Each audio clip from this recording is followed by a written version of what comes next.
మంచికేనా? వాస్తవంగా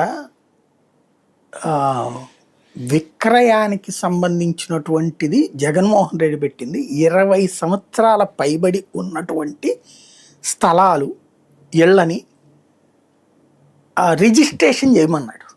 అమ్మేసుకోమని చెప్పలా, రిజిస్ట్రేషన్ చేస్తామన్నారు. 20 ఏళ్ల పైబడి. ఎందుకు రిజిస్ట్రేషన్ అంటే, వితౌట్ రిజిస్ట్రేషన్ మీ దగ్గర ఒక పట్టా భూమి ఉందనుకోండి, ఇప్పుడు మీరు ఒక్కోసారి ఇప్పుడు యూట్యూబ్లో వస్తూ ఉంటాయి కదా, యూట్యూబ్లో స్థలాలకు సంబంధించిన వీడియోలు పెడుతుంటారు కదా, అక్కడ చూడండి బీఫామ్ పట్టా భూమి ఇది 8 లక్షలు ఎకరం అని చెప్తారు. ఆ పక్కన ఉన్నటువంటి ప్రైవేటు భూమి రిజిస్ట్రేషన్ ఉన్న దీనికి ఇది 30 లక్షలు అని చెప్తారు. అంటే పట్టా భూమి విలువకి రిజిస్ట్రేషన్ భూమికి చాలా తేడా ఉంటుంది. రిజిస్ట్రేషన్ భూమిని మనం బ్యాంకులో తనఖా పెట్టి అప్పు తీసుకోవచ్చు, పట్టా భూమికి అట్లా అప్పు ఇవ్వరు. అది వ్యవసాయంలో. రిజిస్ట్రేషన్ ఉన్నటువంటి ఇంటికి అప్పిస్తారు, మార్టగేజ్ లోన్ ఇస్తాయి బ్యాంక్స్. పట్టా భూమికి లోన్ ఇవ్వవు.